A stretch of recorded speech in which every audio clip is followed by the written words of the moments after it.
नमस्कार साथियों, स्वागत है आप सभी का अंकित इंस्पायर्स इंडिया पर। मैं हूं अंकित अवस्थी। आप हैं मेरे साथ में एक बेहतरीन सेशन में। जम्मू कश्मीर की बात तो है ही है, साथ में पाकिस्तान को लगी मिर्ची की भी चर्चा है। आज के सेशन में बेहतरीन बातें होने वाली हैं। देश के अंदर एक ऐसा ऐतिहासिक फैसला जो 5 अगस्त 2019 को हुआ था, आज उसको सुप्रीम कोर्ट की भी मान्यता मिल गई है। अर्थात सुप्रीम कोर्ट ने भी सही ठहरा दिया है कि जो 5 अगस्त 2019 को जम्मू कश्मीर के साथ 370 का जो स्पेशल स्टेटस वापस लेने का फैसला था वो सही था। उसमें कोई भी केंद्र सरकार की या राष्ट्रपति की गलती नहीं थी। और ऐसा करके अगर हम सुप्रीम कोर्ट होने के नाते केंद्र के फैसले को पलटेंगे तो स्थिति से अराजकता उत्पन्न होगी। तमाम बातें आज के सेशन में होंगी, लेकिन उससे पहले वो कश्मीर जिसमें कि बहुत सारे लोगों को घूमने का मन है, जहां मन है कि आप कभी कभी आशिया यहां बने, यहां की वादियों में आप भी समय बिताएं। संभवतः यही फैसला केंद्र सरकार के द्वारा 5 अगस्त 2019 को घूमने के साथ साथ निवास के आधार पर भी आपके लिए कर दिया गया।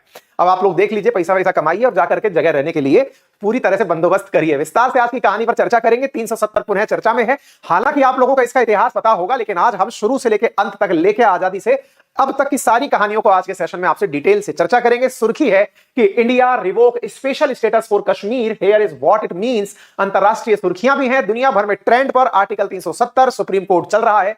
यही कारण है कि अभी से लगभग 10 घंटे पहले हम लोगों ने अपने ट्विटर अंकित कुमार अवस्थी पर, जब ये न्यूज आई ही थी, उसी समय आपको अपडेट दे दिया था। इसी तरह के अपडेट से जुड़े रहने के लिए आप हमारे ट्विटर को भी फॉलो कर सकते हैं। और अब सुप्रीम कोर्ट की यह खबर पूरे भारत में सुर्खी बनी हुई है कि इसके मायने क्या निकलेंगे, किस तरह से अंतरराष्ट्रीय स्तर पर क्या बातें निकल कर आएंगी भारत के लिए। अब जम्मू कश्मीर के क्या मायने होंगे, क्या यहां पर फिर से राज्य का दर्जा दिया जाएगा, तो क्या चुनाव होंगे, सुप्रीम कोर्ट के द्वारा प्रमाणिकता मिलने से इस बात को कितना बल मिलेगा, सारी बातें आज के विस्तार से बताई जाएंगी। लेकिन इससे पहले बात करते हैं जम्मू कश्मीर की। आज का स्टेटस क्या है? तो आज का स्टेटस है कि हमारे देश में 28 राज्य हैं और 8 यूनियन टेरिटरी हैं।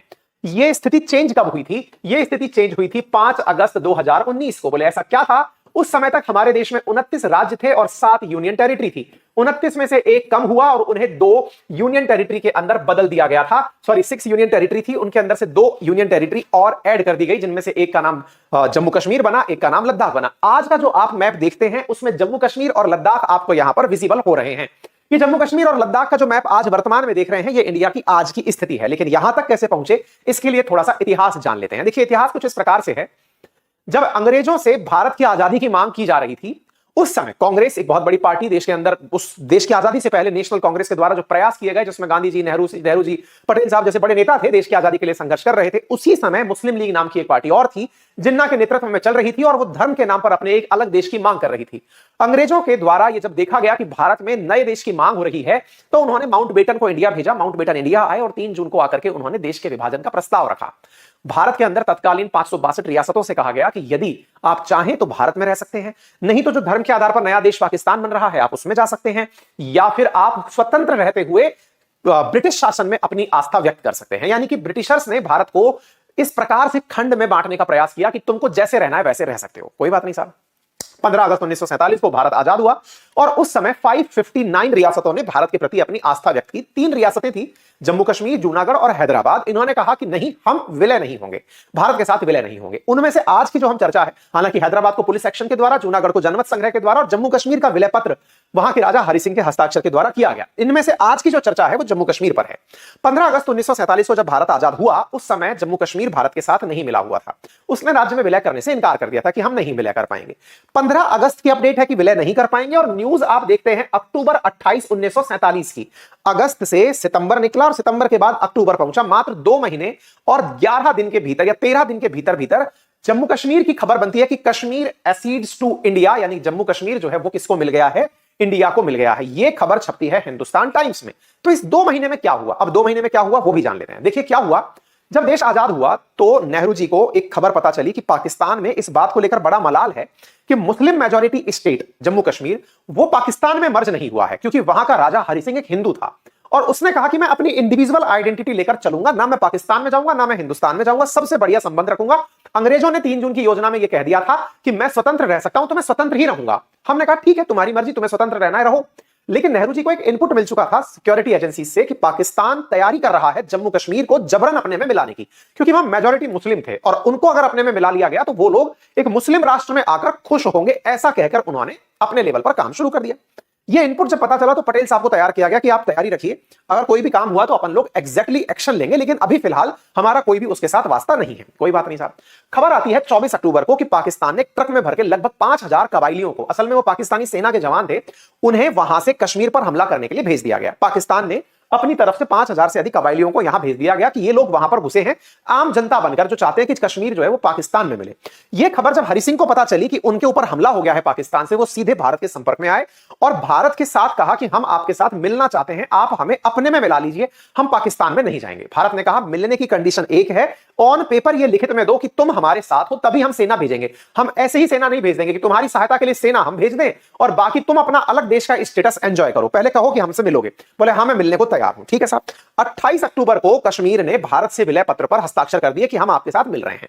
मिलते समय यह बात तय की गई कि आपको कुछ सुविधाएं, जैसे आपको मैं पहले भी बता दूं, 562 जब देशी रियासतें हुआ करती थी जिनका विलय करके देश का निर्माण किया जा रहा था, तो कहा गया था कि 3 प्रकार के विषय, कौन कौन से? रक्षा, संचार और विदेशों के साथ संबंध, इन 3 विषयों को लेकर के हम भारत के साथ रहेंगे, बाकी सभी विषयों पर राज्य अपने अपने स्तर पर कार्य कर सकेंगे। शुरुआत में एकीकरण का यही आधार रखा गया था, लेकिन संविधान का निर्माण तो बाद में हुआ, देश तो पहले ही बन गया था। 15 अगस्त 1947 को संविधान सभा का गठन हुआ, संविधान सभा ने बैठ करके अपना कार्य करना शुरू किया। 2 साल 11 महीने 18 दिन में भारत का संविधान का निर्माण हुआ था। 26 नवंबर 1949 को प्रस्तावना में यह लाइन मेंशन्ड है कि हमने अपना संविधान अपने आप को समर्पित किया और 26 जनवरी 1950 को हमारा संविधान हमने लागू किया।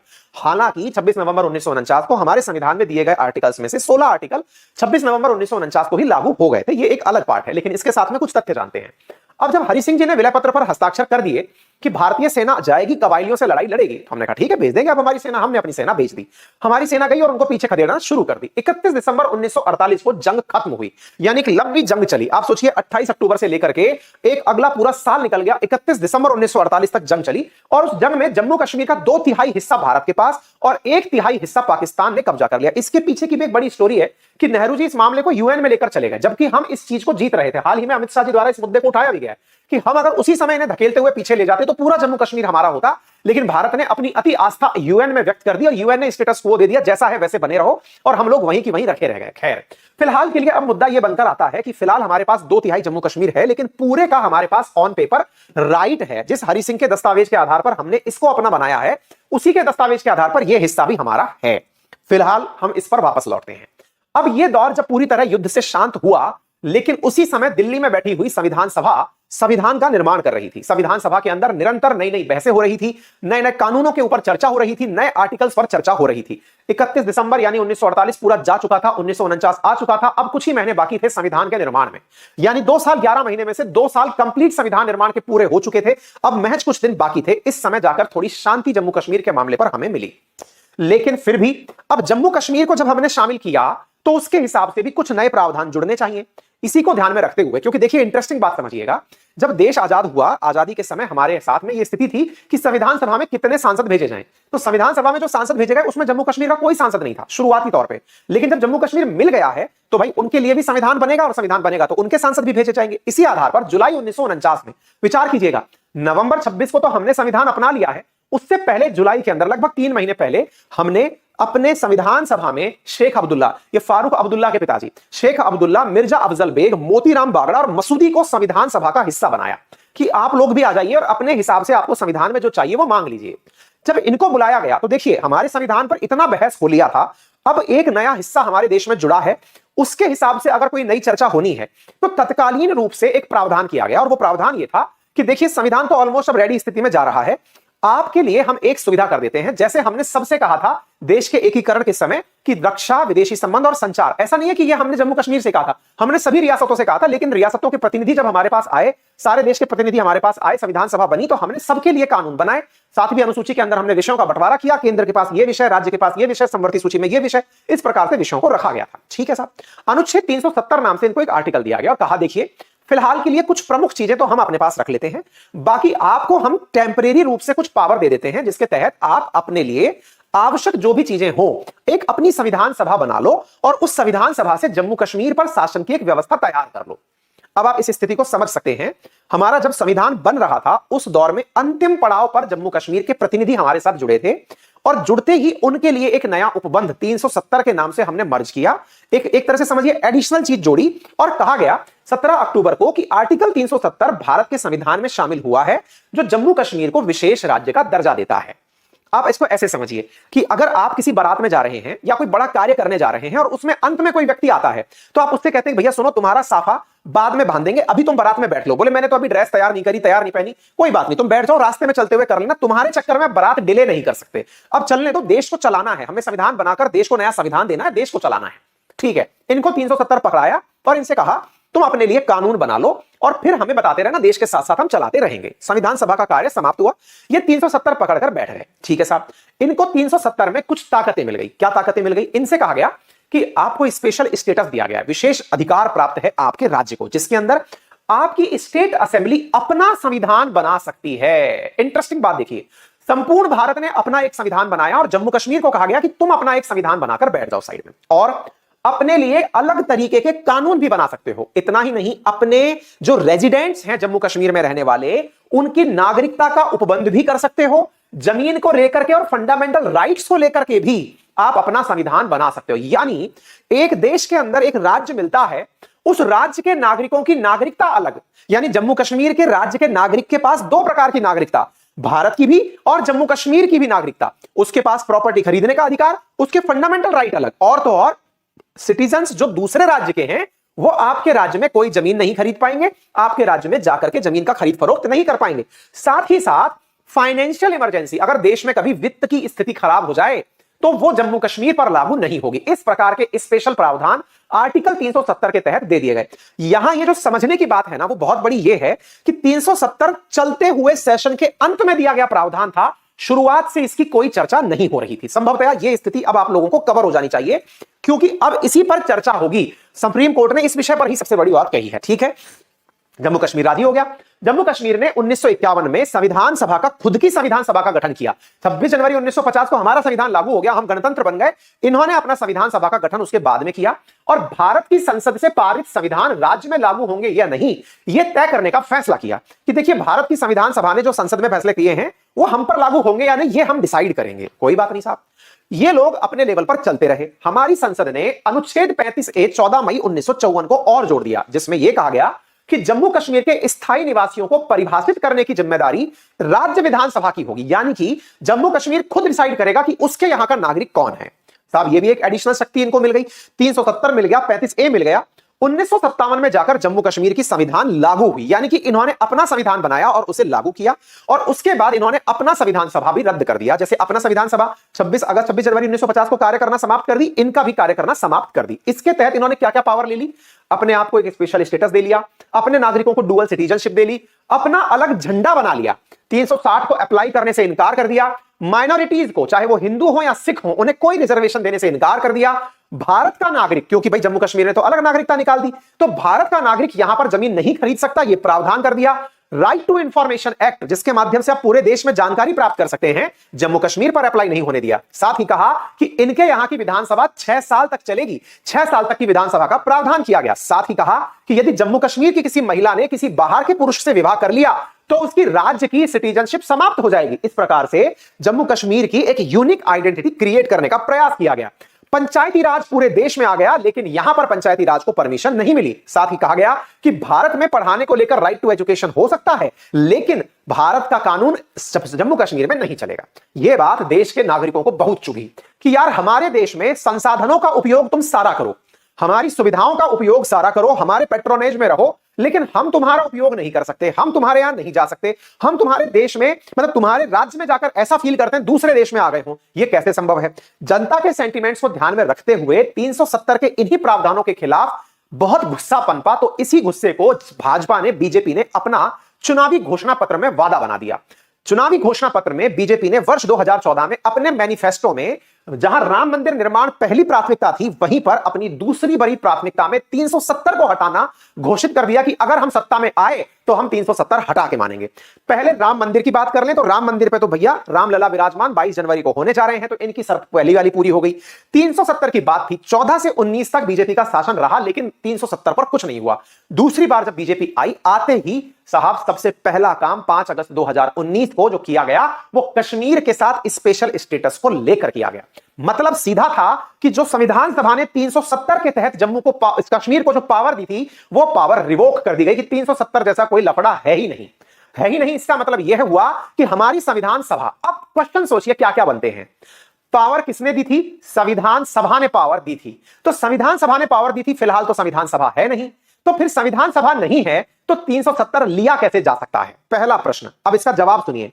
भारत केंद्र सरकार ने जम्मू कश्मीर में लगा रखा था राष्ट्रपति शासन।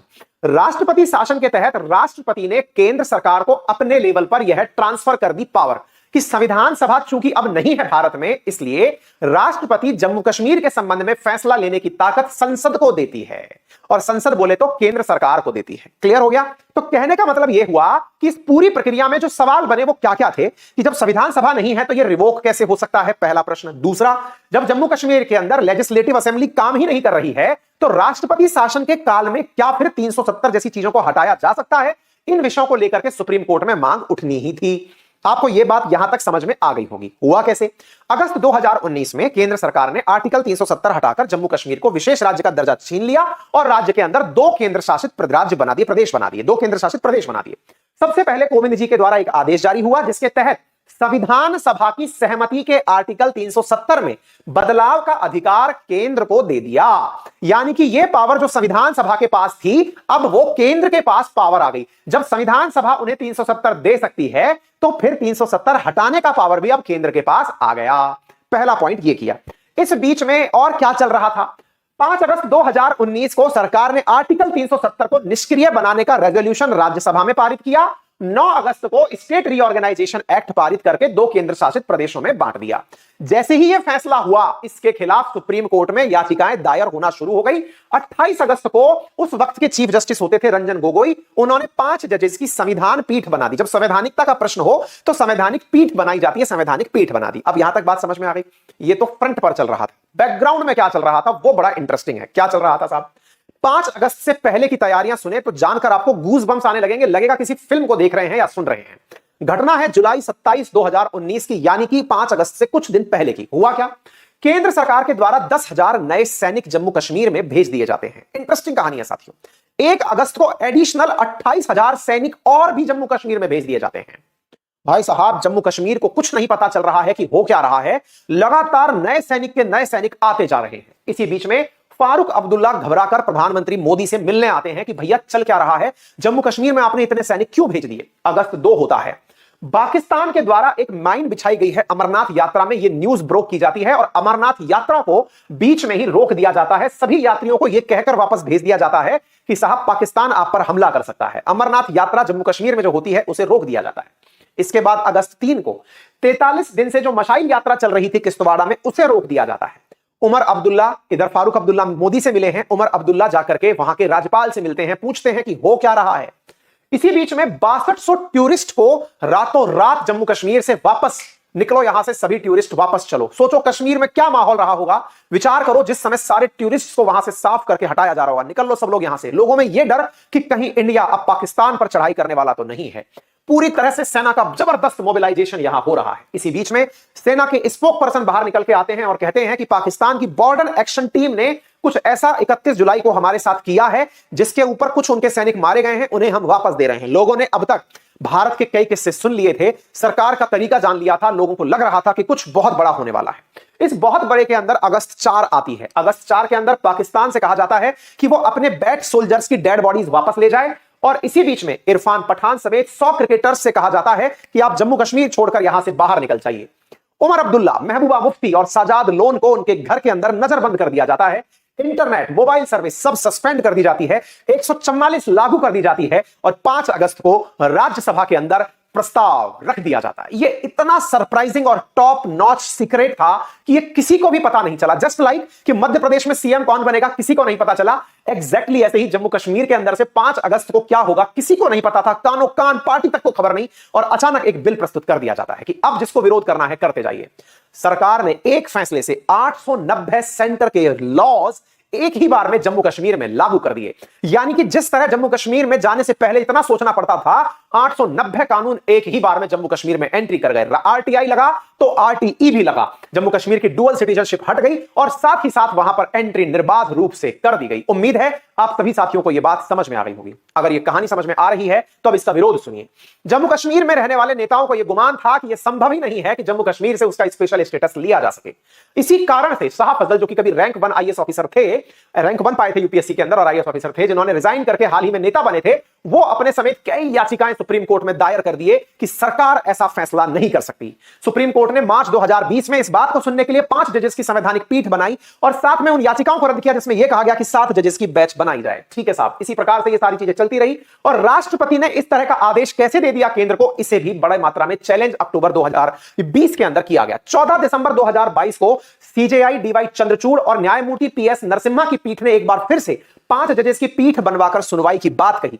11 जुलाई 2023 को डीवाई चंद्रचूड़, जो कि सीजेआई हैं, उन्होंने 2 अगस्त से 5 जजेस की पीठ के सामने रेगुलर बेसिस पर इस मामले की सुनवाई की बात कही। 2 अगस्त 2023 से इस मामले पर सुनवाई चल रही थी। 16 दिन तक सुनवाई चली। सितंबर फर्स्ट वीक में सारी सुनवाई करके फैसले को सुरक्षित रख दिया गया। 90 दिन के बाद लगभग इस फैसले को पब्लिक कर दिया गया है। इस दौरान जब सुप्रीम कोर्ट के अंदर फैसले की सुनवाई हो रही थी, इन याचिकाओं पर सुनवाई हो रही थी, उस समय सुप्रीम कोर्ट का बयान आया था कि हम लोगों को चुप नहीं करा सकते। इस विषय पर कई पत्रकार निकल कर आए और उन्होंने उम्मीदें जगा दी कि देश के साथ अब कुछ अच्छा होने वाला है, 370 वापस जम्मू कश्मीर को मिलने वाला है, क्योंकि सुप्रीम कोर्ट का कहना है कि वो देश को चुप नहीं करा सकते, लोगों को चुप नहीं करा सकते। लोगों ने सेंटीमेंट्स, कई पत्रकारों ने सेंटीमेंट 370 के पक्ष में जोड़ दिए थे, लेकिन डीवाई चंद्रचूड़ ने साहब ने तो मोए मोए कर दिया है। हालात ये हैं कि कोई समझ ही नहीं पाया कि ये कुछ ऐसा करने वाले हैं और उन्होंने वैसा कर दिया। सोचकर देखिए कि हालात ये कि जम्मू कश्मीर के अंदर सुप्रीम कोर्ट का फैसला आता है जो कहता है कि 370 बना रहेगा, यानी 370 हट जाएगा। जो स्थितियां पहले केंद्र सरकार ने क्रिएट की थी वो बदस्तूर जारी रहेंगी, यानी 370 का सपना अब एक सपना ही रह जाएगा। सुप्रीम कोर्ट ने अपने वर्डिक्ट में 370 को रद्द करने के केंद्र के फैसले को सही करार दे दिया कि केंद्र ने जो फैसला किया वो सही है और हम इसमें किसी भी प्रकार का कोई भी परिवर्तन नहीं करना चाहते। सुप्रीम कोर्ट ने अपने लेवल पर जम्मू कश्मीर से 370 को हटाए जाने को सही ठहराया, जो आज की मेन हेडलाइन बना हुआ है। तो संभवतः आपको यहां तक सारी बातें समझ में आ गई होंगी। अगर आपको यह बात बेहतरीन तरीके से सिलसिलेवार समझ में आ रही है तो छोटी सी गुजारिश सुन लीजिए। अगेन मैं आपसे निवेदन कर रहा हूं, जिस तरह से आप लोग मुझे सुन रहे हैं बड़ी मात्रा में प्रेजेंट होकर के, आपसे गुजारिश है 1 मिनट का समय निकालिए, राइट हैंड साइड पर सब्सक्राइब का ऑप्शन है, उसे क्लिक कर दीजिए। मुझे पता है 70% से ज्यादा ऑडियंस ने हमें सब्सक्राइब नहीं किया हुआ है, जिसका कोई चार्ज नहीं लगता है। आप एक बार में क्लिक करके हमें सब्सक्राइब कर सकते हैं, इससे हमारा मोटिवेशन अप होता है, हमारी बातें आप तक तत्काल प्रभाव से पहुंचती हैं। जम्मू कश्मीर से आर्टिकल 370 हटाने के केंद्र के फैसले को सुप्रीम कोर्ट के द्वारा सही ठहराया गया और सही ठहरा करके इस पर कुछ अपने द्वारा बातें कही गई। कहा क्या गया, अब उन बातों पर हम चर्चा करते हैं। एक बार के लिए जज साहब को सुन लीजिए।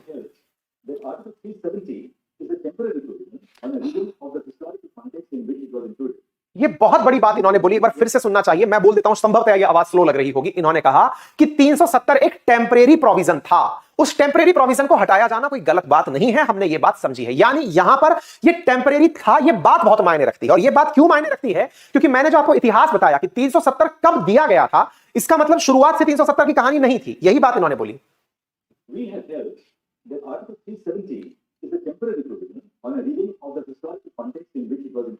ठीक है, इसके साथ साथ इनके साथ साथ 4 जजेस और थे, यानी कुल 5 जजेस की बेंच थी, जिसमें जस्टिस कौल, जस्टिस गवाई, जस्टिस खन्ना और जस्टिस कांत उपस्थित थे। यहां पर 23 याचिकाएं इस पूरे मामले में केंद्र के फैसले के खिलाफ दायर की गई थी और इन याचिकाओं के बाद में इस प्रकार का फैसला आया तो निश्चित ही प्रधानमंत्री को पसंद आया, निश्चित ही अमित शाह जी को पसंद आया, तो भाई साहब हरि सिंह जी के बेटे को भी पसंद आया। उन्होंने भी अपने लेवल पर कहा कि वो इस फैसले का स्वागत करते हैं और चूंकि सुप्रीम कोर्ट ने कहा है कि वो वापस से राज्य बनाएंगे जम्मू कश्मीर को, तो वापस उसे राज्य का दर्जा दिया जाए और वहां पर नियमित चुनाव कराए जाएं। सुप्रीम कोर्ट के अपने अहम फैसले पर महबूबा मुफ्ती भी निकल कर आई और इन्होंने जो बात कही वो बात सुनने लायक है। उम्मीद मत छोड़ो, ये बिल्कुल इमरान खान की तर्ज पर बोलती हुई दिखाई दी। अब इनको थोड़ा सा समझाते हैं। इन्होंने जनता से कहा, अपने भाइयों, मेरे बहनों, आज इंडिया का कंसेप्ट हारा है। इंडिया का कैसा कंसेप्ट हारा है?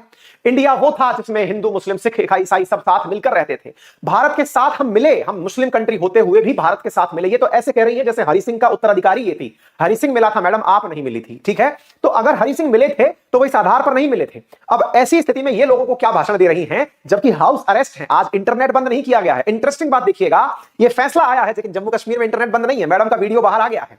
ऐसी स्थिति में सुप्रीम कोर्ट के फैसले पर ये कहती है हमें निराशा इस बात की है कि हमें हताश तो नहीं होना है, लेकिन भारत में भारतीयता जो है वो संकट में है। जो ये लोग पहले हमें साथ लाए कह करके कि आपको स्पेशल स्टेटस मिलेगा और वो हमसे वापस ले लिए, ये इंडिया का कंसेप्ट नहीं है। कोई बात नहीं मैडम जी, आपको बता देते हैं इंडिया का कंसेप्ट क्या है। इंडिया का कंसेप्ट है कि हम सब मिलकर एक साथ रहें। आप हमारे भीतर रहकर स्पेशल क्यों फील करना चाहती हैं? हमें स्पेशल क्यों फील कराना? हम तो आपको अपने जैसा फील कराना चाहते हैं, इसीलिए यह हटाया गया है। खैर, इसके बाद उमर अब्दुल्ला भी निकल कर आए। अब ये ऐसे निकल कर आ क्यों रहे हैं? इनको एक उम्मीद जगी है, किस बात की? यहां विधानसभा चुनाव होंगे। विधानसभा चुनाव होंगे तो ये चुनाव के अंदर पार्टी बनाकर बाहर आएंगे। अभी तो देखना होगा चुनाव होंगे या नहीं होंगे। ऐसा क्यों कह रहे हो सर? क्योंकि सुप्रीम कोर्ट ने तो यह कह दिया है कि 30 सितंबर 2024 तक यहां चुनाव कराए जाएं। चुनाव का मतलब हुआ कि यहां पर नया राज्य गठित किया जाए, गठित करके चुनाव कराए जाएं। लेकिन केंद्र अगर चाहे तो जम्मू कश्मीर को यूनियन टेरिटरी बनाकर भी छोड़ सकता है, just like Delhi, just like Pondicherry, just like Andaman Nicobar. और हो सकता है कि यहां अंडमान निकोबार पांडिचेरी या फिर दिल्ली की तरह विधानसभा दे दी जाए, चुनाव करा लिए जाए, लेकिन यूनियन टेरिटरी का अधिकार ना लिया जाए। यानी कि बहुत सारी संभावनाएं अभी भविष्य के गर्त में है। लेकिन फिर भी जस्टिस साहब क्या बोले वो जरूर आपको सुनना चाहिए। जस्टिस साहब ने 6 पॉइंट में अपनी बातें कही। 370 पर उन्होंने कहा कि देखिए ये अंतरिम व्यवस्था थी, इसे हटाकर कुछ गलत नहीं किया। सरकार ने 370 हटाया। इसके निर्णय पर हम यही कहेंगे कि अगर केंद्र के फैसले को हम हर बार चैलेंज करेंगे तो देश में अराजकता फैल जाएगी। हमें केवल तभी चैलेंज करना चाहिए जब दुनिया को दिक्कत हो रही हो। जम्मू कश्मीर के स्टेटस पर यह कहा कि आप ये क्यों मानने लग गए हैं कि जम्मू कश्मीर कोई अलग राज्य है, संप्रभु राज्य थोड़ी है, भारत के अधीन राज्य है, तो भारत उस पर कोई भी निर्णय ले सकता है। राष्ट्रपति के आदेश पर कहा कि राष्ट्रपति के पास यह पावर है कि वो इस प्रकार की ताकत केंद्र को दे सकता है, तो ये चैलेंज करने की कोई बात नहीं है। रही बात जम्मू कश्मीर की संविधान सभा की, तो उसमें कहा कि जब 370 हट गया तो उसका अस्तित्व स्वतः ही समाप्त हो गया और जम्मू कश्मीर में चुनाव कराइए, ये बात हमने बोल दी है। इसका मतलब यह हुआ कि यह मामला अपने आप में बड़ा ही संवेदनशील था और इस प्रकार से सुप्रीम कोर्ट ने वर्तमान में केंद्र सरकार के पक्ष में फैसला दे दिया है। इंटरेस्टिंग बात यह है कि इस पूरे की पूरे केस में जो जम्मू कश्मीर में वापस से 370 लगाने का पक्ष ले रहे थे, उनमें जो वकील थे उनमें प्रमुख कपिल सिब्बल थे। कपिल सिब्बल जो कि कांग्रेस के एक बड़े नेता हैं, यानी एक प्रकार से यह कहा जाए तो कांग्रेस के नेता उस पक्ष में थे जो 370 की बहाली चाहते थे। वहीं दूसरी ओर सरकार यानी केंद्र सरकार के पक्ष में अटॉर्नी जनरल आर वेंकटरमन जो कि सरकारी आदमी है, सॉलिसिटर जनरल तुषार मेहता, हरीश साल्वे, राकेश द्विवेदी और वी गिरी जैसे कई वकील थे जो इस मामले को यहां पर लगा रहे थे। कुल मिलाकर 23 याचिकाएं थी जिनको एक साथ सुना गया क्लब करके, और इस प्रकार से यहां पर हर किसी की अपनी एक खास बात थी जो इन्होंने यहां पर कही, जिसको आप लीड छोड़ सकते हैं। 30 सितंबर तक विधानसभा चुनाव कराने का सुप्रीम कोर्ट ने अपने लेवल पर फैसला दे दिया। अब बड़े सवाल बचते हैं कि क्या इस फैसले को चुनौती दी जा सकती है? बिल्कुल, रिव्यू पिटीशन दायर की जा सकती है, लेकिन यह भी सुप्रीम कोर्ट पर निर्भर करता है कि वो रिव्यू लेती है या नहीं लेती है, नंबर एक। नंबर दूसरा, दुनिया ने इस पर क्या कहा? तो देखिए, रॉयटर्स में यह खबर छप चुकी है, गार्जियन में यह खबर छप चुकी है कि सुप्रीम कोर्ट ने जम्मू कश्मीर पर केंद्र के फैसले को बरकरार रखा है। पाकिस्तान क्या बोला? वहां तो कोहराम है।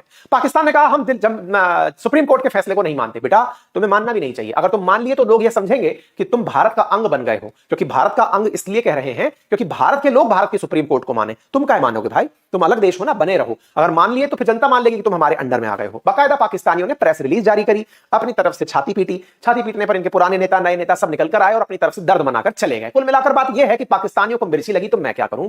फिलहाल के लिए बात यह है, ये वही लोग हैं जो जम्मू कश्मीर से जब स्पेशल स्टेटस हमने हटाया था तो दुनिया भर में रुदन मचाए थे। बेचारे, इनका तो पॉलिटिकल कैरियर ही इसी पे चमका था। पाकिस्तानियों का कैरियर कश्मीर पर चमकता है। कश्मीर पर भाषण दे तो नेता बढ़िया माना जाएगा, तो इनके लिए ये टाइटल जरूरी भी है। हमने फिर से इनको रिवाइव कर दिया है, क्या पता इमरान खान फिर से सक्रिय होकर के राजनीति में आ जाए। फिलहाल तो जेल में है, ठीक है। तो उम्मीद है कि आप लोगों को ये सारी जानकारियां बेहतरीन तरीके से समझ में आ गई होंगी। अगर आ गई हैं तो छोटी सी गुजारिश हम भी कर लें, आपको अगर समझ में थोड़ा भी हमारा कंटेंट लगा हो, पसंद आया हो, तो भाई फिर से एक रिक्वेस्ट है, वीडियो के राइट हैंड कॉर्नर में एक सब्सक्राइब का बटन दिया हुआ है जिसको क्लिक करने का कोई चार्ज नहीं लगता, लेकिन अगर आप क्लिक कर देते हैं तो हमारे चैनल पर अपडेट्स आपको आने वाले टाइम पर मिलते रहेंगे।